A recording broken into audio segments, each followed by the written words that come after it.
City still in for a striker. That targeted striker is Harry Kane, of course. We know this. Kane is yet to show up to training.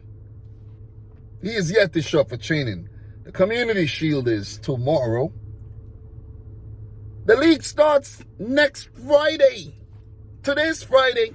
In 7 days, the league starts. 7 days. So if you haven't showed up for training 7 days before the league starts, it means you don't want to know, you no longer want to be a part of that club. It is said that Kane and Daniel Levy had a gentleman's agreement that he could leave the club in the summer of 2021. And it seems as if Levy, he isn't holding up his end of the bargain.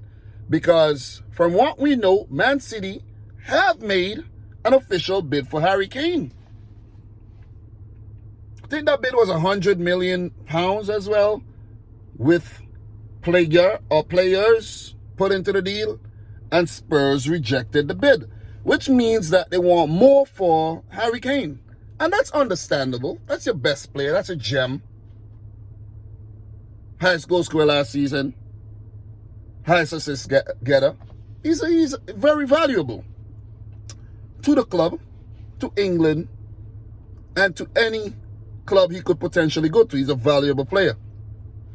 He just knows how to put the ball in the back of the net, unlike a Jesus, who we do have my team City as a backup option for the longest while. Aguero, the main man, have left. So it means that Man City needs a main striker. Jack Grealish was brought in as a number 10. David Silva replacement. You have to think about it as a David Silva replacement, because we did not replace David Silva really, because Foden was already there. So now that David Silva left, he was a number 10. Bam. Grealish took the jersey. Well, Silva did not wear 10, but you get the point. So, look, Aguero wore 10. Look, Grealish done. Grealish was brought in for Silva and brought in to bolster the attack, which means that Bernardo has more competition because he's a player of a similar ilk. Very versatile, could play 10, could play wing. You see what I'm saying? You get the point. Comes off the bench a lot, starts games as well. Bernardo probably like, okay, I won things at Monaco. I won things at Man City. Yeah, I've had a very good career so far. I think I'm ready for a new adventure where I may start games, every game for a club. Bernardo going to Tottenham for me would be a silly idea. And no disrespect to any Tottenham fans, but you don't go from a serial winner to winning nothing at all. And I'm not trying to predict the future here, saying Tottenham are going to go on to be trophyless yet again. But track record have proven so. See what I mean? New manager, new players and everything, better defense. It looks like, or maybe it seems so.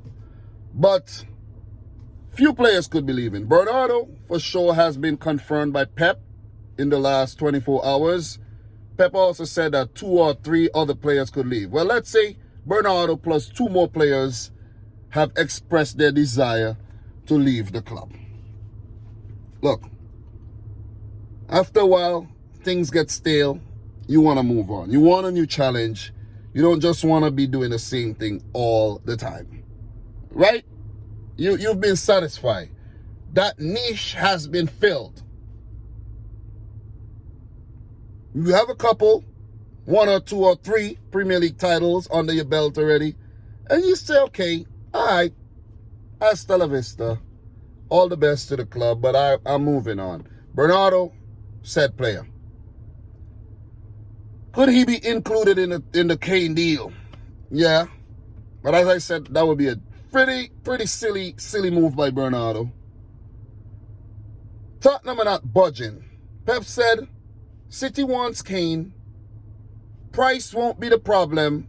Like, the money is there to bring Kane in, because Man City have only spent 100 mil on Grealish and have made over 100 mil in player sales over the last year. So the books are being balanced. It's very balanced, right? Wages freed up, Grealish come in, things are balanced. City need players to increase the depth, strengthen the team as well. Kane, I want Kane. I would feel more assured with Kane up top than a false nine or Gabriel Jesus. Even though we won the title with a false nine, I'll be more comfortable with Harry Kane from the start. You see what I mean? So Kane's still on vacation. Man City still trying to negotiate with Tottenham. Tottenham are not negotiating, but they eventually will have to budge because the man does not want to play for the team. You see what I'm saying? If they don't want to budge and Kane has to sit out until January, maybe so be it. See what I'm saying? But Man City are very interested in the player and are willing to negotiate. It's just for Spurs to say, okay, we're not going to play hardball anymore. Let's do this. Nuno Espirito Santo says Tottenham has to work out that Harry Kane situation fast because it also means that Tottenham would need to get a striker of their own. So maybe Jesus is going to be involved in the deal. Maybe that's what it is, because if Spurs wait until the season starts and they don't have a striker, you're going to have to be playing a guy like Heung-min Son up top or Steven Bergwijn or who knows who they play up there. Play false nine, Dele Alli.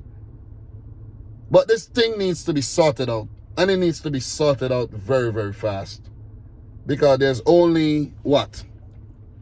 There's only 7 days left. 7 days left. But guys, I gotta wrap this up. I see my wife and my kids are coming to look for me. I don't know why. We're not ready to check out yet, but you know, women can be very pushy. And and as I said in my previous video about Messi, I'm just stealing some time.